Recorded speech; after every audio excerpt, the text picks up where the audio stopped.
Você se casou com o Tripa Seca? Sim. Você o conheceu? Sim, desde que éramos crianças. Eu sempre segui o caminho do bem e ele foi pelo caminho do mal. De qualquer forma, gostaria de voltar a vê-lo. Pois vá depressa antes que o enterre. Ele morreu, o Tripa Seca?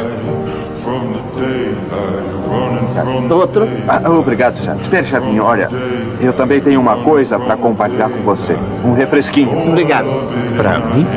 Sim, porque o senhor é meu amigo, por isso o senhor me convidou para comer.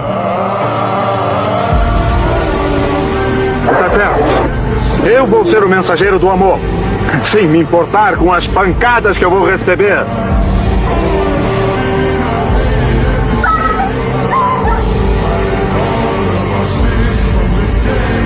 Isso explica as palavras que Shakespeare dizia quando eu cheguei. As pessoas boas devem amar seus inimigos. Acho que é muito difícil amar um mineiro.